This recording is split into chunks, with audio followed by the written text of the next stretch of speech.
You are not their parent, but you've been acting like one since you were 5. You've spent your whole life walking on eggshells, trying to fix a sadness that existed long before you were born. You think you're being a good child, but in reality, you are a hostage to a debt you never signed for. Look at the child you were. You didn't learn to play, you learned to scan. While other children were skinning their knees in the dirt, you were scanning your mother's face for clouds.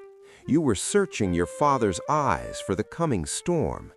You became a micro-expert in human emotion before you even knew how to spell your own name.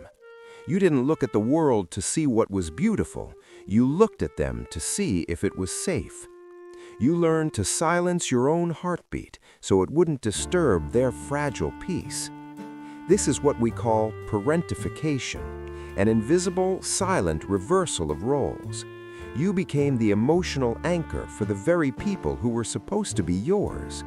You traded your curiosity for their stability, thinking that if you were just quiet enough, the house wouldn't feel so heavy. But a child's shoulders are not built for adult burdens. Every time you stayed quiet to keep the peace, you buried a piece of yourself in the backyard of your soul. You became an emotional sponge, absorbing storms you didn't create. And now, decades later, you are still soaked in their rain. You carry their trauma like an inheritance you never asked for, wondering why you feel so exhausted even when you've done nothing but help. As an adult, this childhood wound manifests as a desperate need to save. You don't know how to love someone unless they are broken. You are drawn to the wounded, the lost, and the chaotic because fixing is the only language of love you were ever taught. You feel a strange, cold panic when you are happy and they are not. It's as if your joy is a theft. You ask yourself, how can I be whole when they are still shattered? You feel like a criminal for breathing clean air while they are still underwater. This is the core of the invisible contract. It's a debt that can never be paid because the currency is your own life. You are trying to fill a hole in their soul with pieces of your own heart, but the hole only gets bigger the more you give. You must understand, their sadness is an ocean and you are trying to empty it with a teaspoon. It is not just impossible, it is a form of slow emotional suicide. You cannot be the architect of happiness that someone else refuses to build for themselves. Sometimes, their pain is their most powerful tool.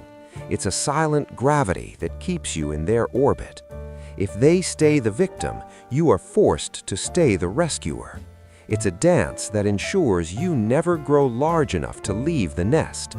You've been trained to believe that your independence is a form of betrayal, and your success is a direct insult to their suffering. We confuse loyalty with self-obliteration. We think that by suffering alongside them, we are proving how much we love them. But shared misery isn't a bridge, it's a swamp. You aren't helping them stand, you are just learning how to drown in the same current. You are sacrificing your oxygen to give them a few more seconds of air, but in the end, you both run out. Think about the cost of your silence. Every time you say yes to an unhealthy demand, you are shouting no to your own soul. This resentment you feel, it isn't a sin. This resentment is your soul's white blood cells. It is trying to fight off an infection of the spirit.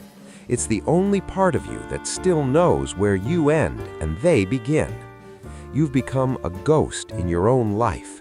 You are so busy managing their emotions that you've forgotten to have your own. When someone asks you, "How are you?"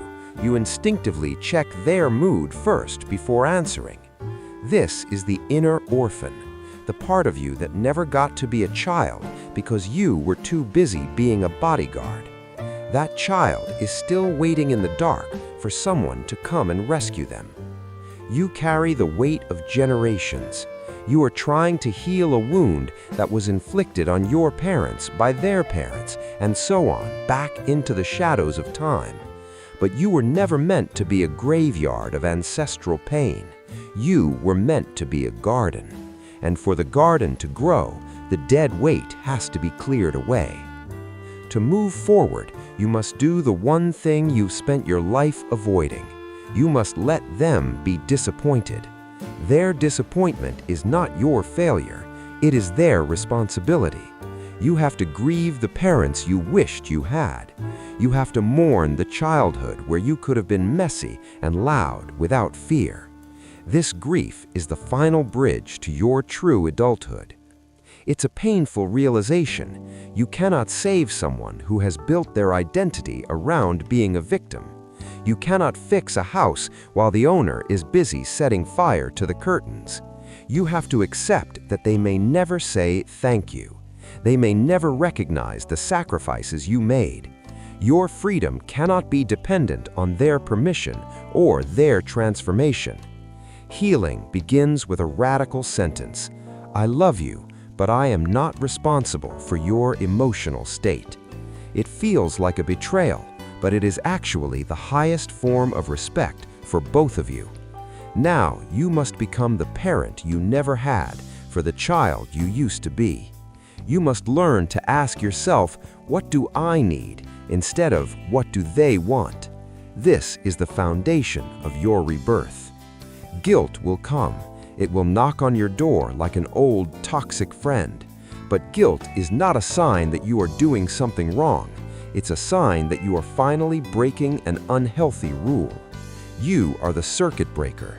You are the one who says, the trauma stops with me. By refusing this burden, you are saving the children you haven't even met yet. You are clearing the path for the future. Take a deep breath. Feel the oxygen in your lungs. It belongs to you. Your heart beats for you. You are not a debt to be paid. You are a miracle to be experienced. Stop apologizing for existing. The invisible chain is only as strong as your belief in it. Today, you are the one who breaks it. You are allowed to be happy.